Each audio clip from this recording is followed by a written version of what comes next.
Good morning, everyone. So, I'm going to continue reading from where we left off. Brand new chapter. First steps taking stock. I have a fear of clutter and mess. I'm not sure it counts as a phobia, but if it does, it's got a rather wonderful name, ataxotobia. The root of this fear, I think, is something to do with my need for order in just one area of my life. I feel that if at least I can have some semi balance of control over the domestic bit of it, it migrates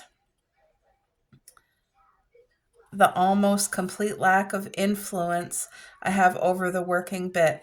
In common with many self employed freelancers, I can lurch between being so busy there's barely enough time to breathe and the stomach churning anxiety of an empty diary. And I never know how a year is going to pan out. Can't even guess what I might earn or whether I'll work for 50 weeks or 5 weeks. So, in order not to feel like a helpless piece of jet sand tossed about by choppy waves of life, home needs to be a refuge, a place of calm, which it is, but only if it's tidy and there aren't piles of extraneous stuff all over the place. Boy, oh boy, can I ever relate. You guys know that. Like, I have my routine from the moment I wake up in the morning of things that I do, and I feel put together when home is in order. I need home to be organized and structured, and so I can totally relate to her. That is not to say I aspire to living with only the bare essentials. I don't aim for a minimalism to live in the way Japanese writer Fumo Saska describes in his book Goodbye Things, the New Japanese Minimalism. He pares down his possessions to such an extent that he can pick up everything he owns in less than half an hour. I understand the liberation that might come with this, the euphoric feeling of being so unburdened, but I don't want to live in a white box with no furniture and one hand towel. I love my books, the things I've collected on my travels, the pictures on the walls of our home, and I like color. Although I can never imagine living in a city again, if I had to, I would want to live in a house in the brightly colored terrace in Bristol that I've often admired, or in the row on the waterfront at Tobermory. Somehow those houses seem more homely, more inviting, infinitely more appealing than the serried, formal rows of uniformly pale houses in the adjoining streets.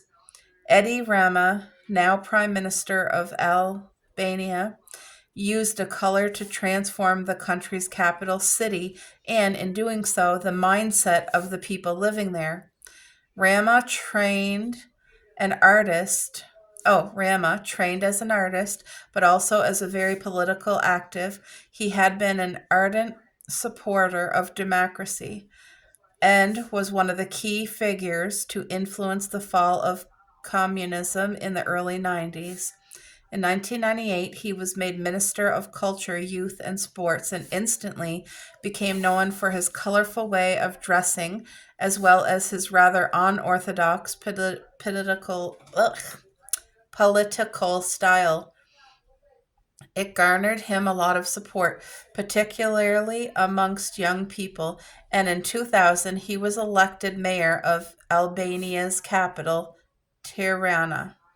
Tirana was a city typical of the post-communist era, gray, concrete, Eastern Bloc architecture, metal grids over shop windows, no green spaces.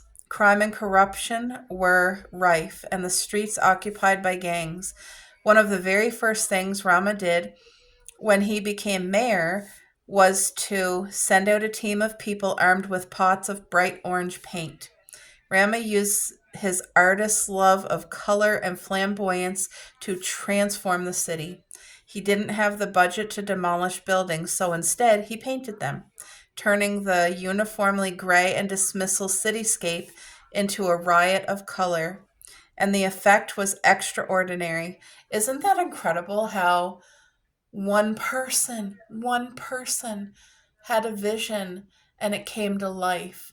Sometimes we limit ourselves, we put ourselves in a box and just think, no, that's not going to make a difference. But it is a ripple effect and it makes a big difference. It does.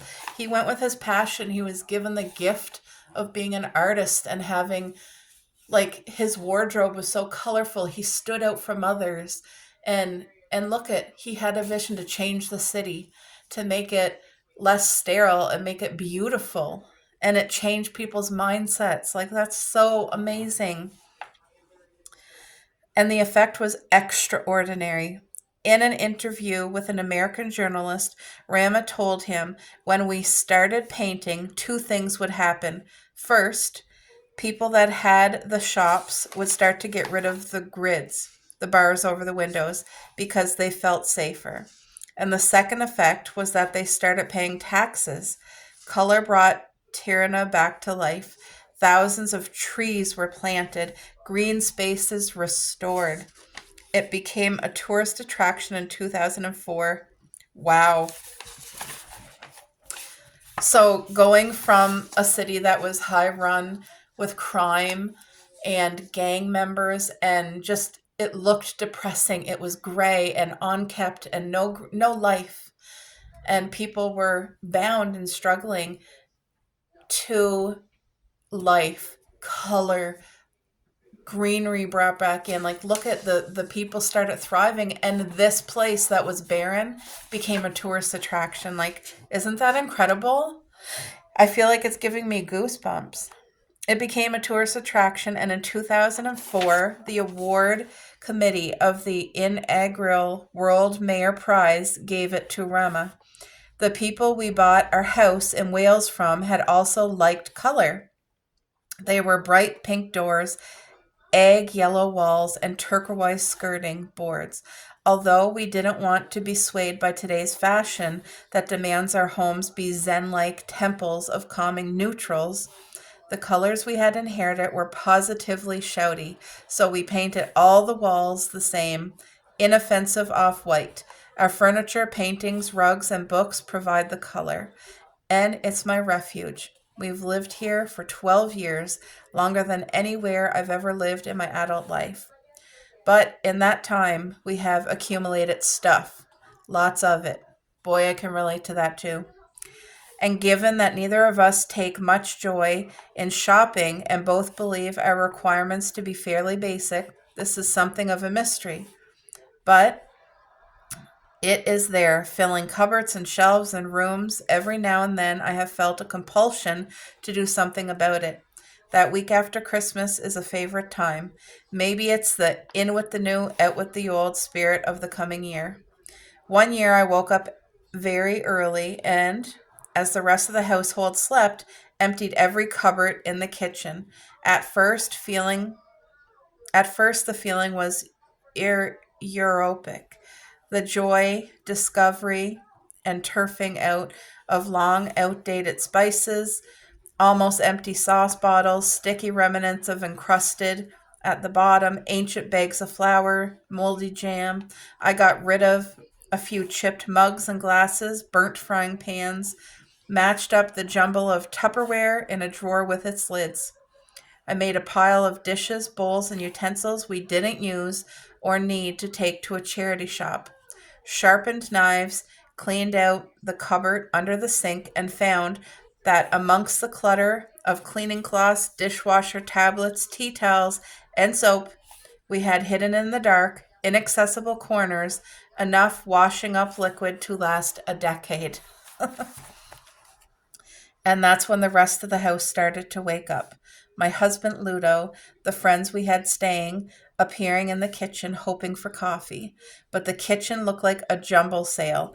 There was a pile of bin bags in the corner. Every surface was covered in things.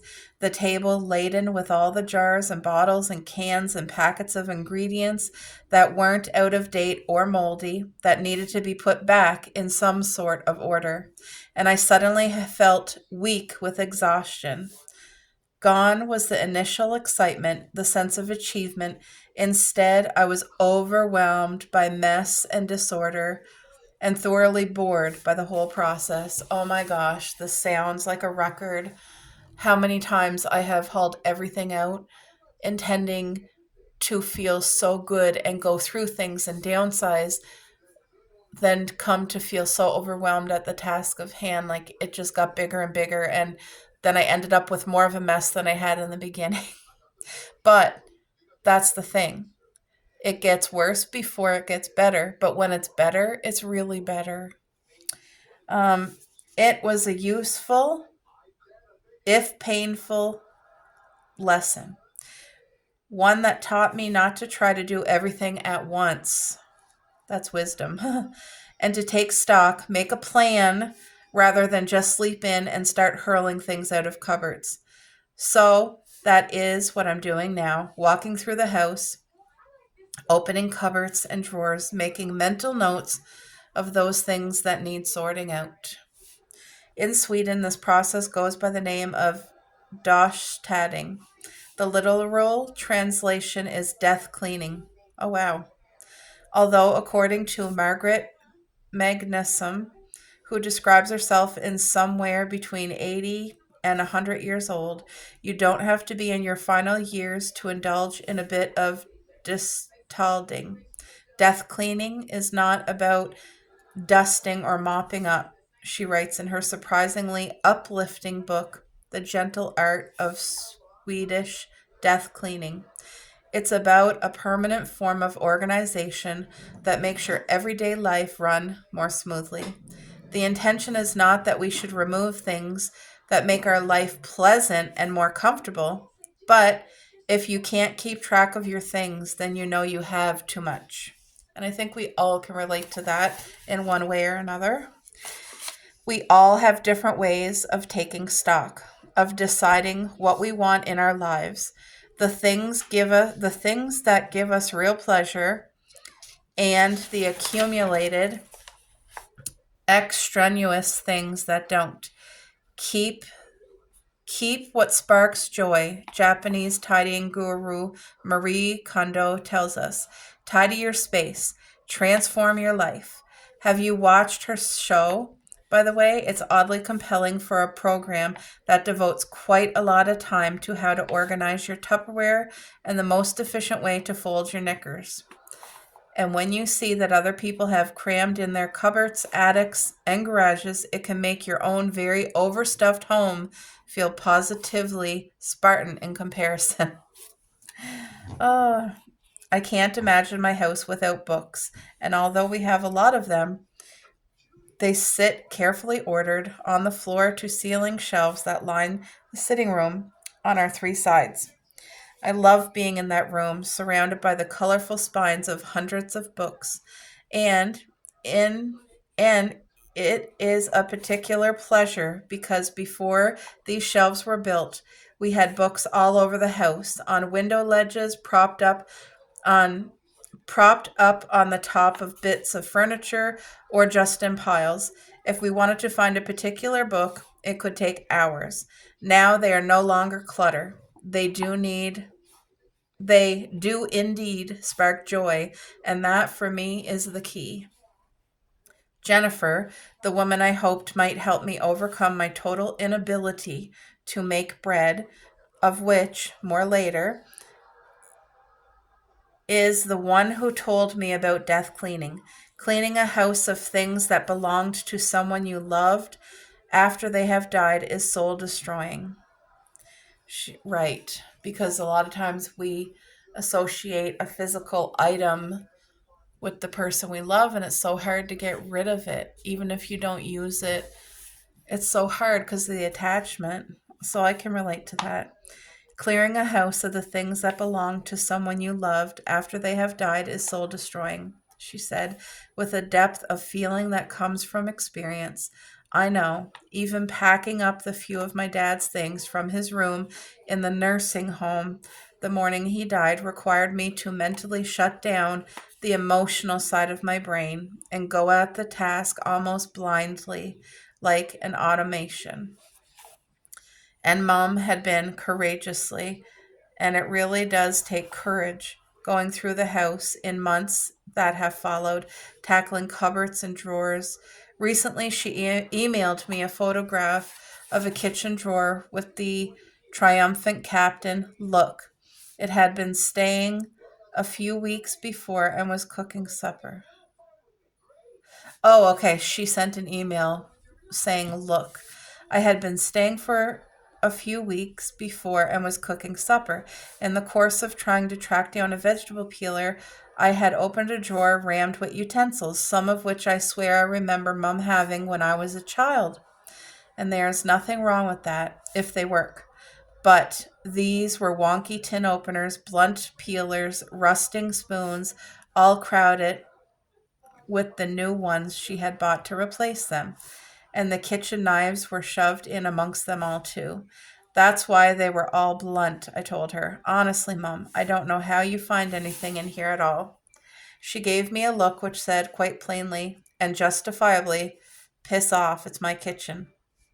But something must have resonated because the photo she sent me was of a beautifully ordered drawer containing just the few utensils she needed and the knives carefully stowed in a knife block.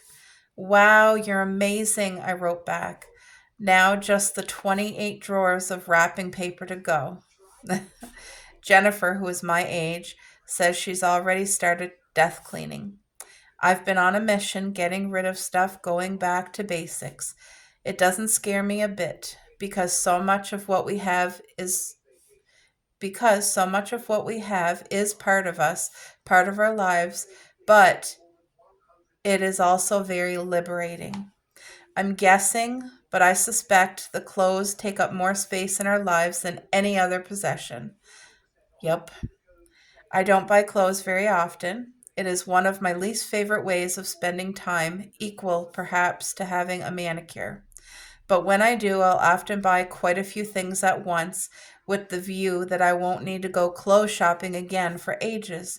But inevitably, I end up with things I wear only a handful of times, and there are items I find during my periodic bouts of sorting that still have their labels on. Ugh, I am guilty of that too. And the remorse I feel is painful. That's going to be it for today, guys. You know how she's talking about clothes with tags that you've never worn? Well, oh my goodness. That has been one of my tasks that I've been working on since I started in January, and I was on a roll decluttering and going through like one drawer or one closet at a time or one, and I was doing so well, and then I got out of it. So now I need to get myself back in. And I'm not going to call it death cleaning. I'm going to call it organizing and downsizing because that's better for my mind. But anyway, I hope you guys enjoyed today's read. We'll see you tomorrow.